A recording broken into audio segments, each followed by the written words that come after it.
Welcome back, everyone. I'm Braedon Cain, filling in for Chris Byers tonight. Well, for the first time this season, the Battling Bears of Rocky Mountain College played a home game at the Fortin Center. The new court is finished. Here's what both of the Rocky basketball coaches had to say about it.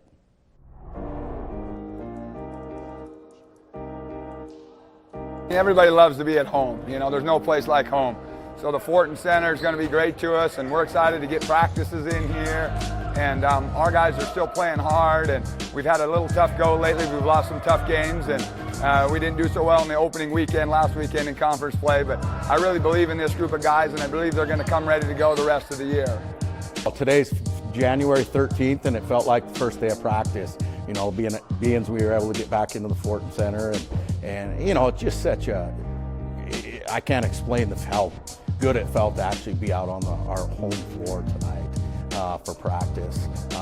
You know, we talked with our team early in the year about, hey, there's going to be adversity. You know, it's not going to be very fun going and jumping in a van every single night to go to a practice off-site. But you know what? At the end, hopefully, it makes us a better team. Well, it's a state-of-the-art court, and we're really excited. It's got great bounce to it. Fortin Center's always been a great shooting gym, and we believe we got some great shooters. So, you know, we're excited to get the opportunity to go out and showcase what this team can do on a brand new floor.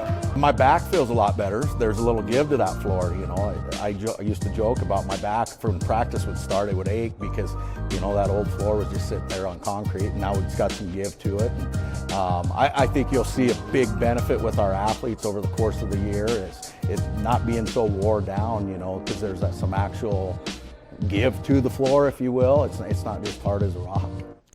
Well, we'll start with the women in tonight's doubleheader. Christine Denny drives left and finds Danielle Wagner for the floater. That is good. Antonisha Wright gets the steal. Chloe Thatcher drives to the rim, pump fakes, and finishes through contact for the and one. Saints with the inbound. They swing it around the perimeter until it gets to Jaden Lyman, who knocks down the triple. That gives them the three-point lead. And then with time winding down, it's Taylor Salonen, the Kalispell native, driving to the hoop. And she's going to get a friendly roll right here to take the 4-point lead, and it would be too much for the Battling Bears. The Fighting Saints get the close win on the road, 56-54. The men trying to get back on track, losing their first two conference games last week. Clayton Ledeen comes off the ball screen, finds some space in the key, and finishes with the fadeaway. Nice shot by Ledeen. Darius Henderson up top to Brandon the Boy. He's known for knocking down a couple of those every game. Dane Warb gets it off the inbound, finds Dennis Flowers, the third on the back cut for the bucket. What a beautiful cut by him. And then Warp decides to do it himself, getting to the rim for two. And this one went into 3 overtimes, ladies and gentlemen, as Carroll walks out of the Fortin Education Center victorious 101-97. Well, if you're a fan of Montana State women's basketball, some big news today. Head coach Trisha Binford has signed a 3-year contract renewal to remain at the helm of the Bobcat program. In her 15th season coaching the Blue and Gold, Binford is the all-time winningest women's basketball coach in MSU history with 237 victories and the third winningest coach of any sport at Montana State. Binford is currently the second longest tenured head coach in the conference, where she has registered 143 wins, including back-to-back 20-win campaigns in 15-16 and 16-17. Later winning the Big Sky tournament for the first time since 1993, both squads winning the regular season Big Sky title. Currently, the Binford led Bobcats are 9-6 overall and sit atop the Big Sky standings with a 5-1 record.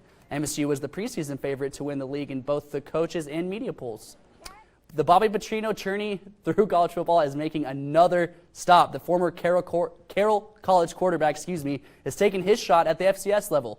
Today, Petrino was named the head coach at Missouri State out of the Missouri Valley Conference. Petrino last coached at Louisville in 2018. The 58-year-old had 2 stints at Louisville, along with stops at Western Kentucky, Arkansas, and spent part of the 2007 season as the head coach of the Atlanta Falcons. In college, Petrino has compiled an impressive record of 119-56. Well, that's all we have for sports, but stay tuned. We'll be right back with one last check of your weather.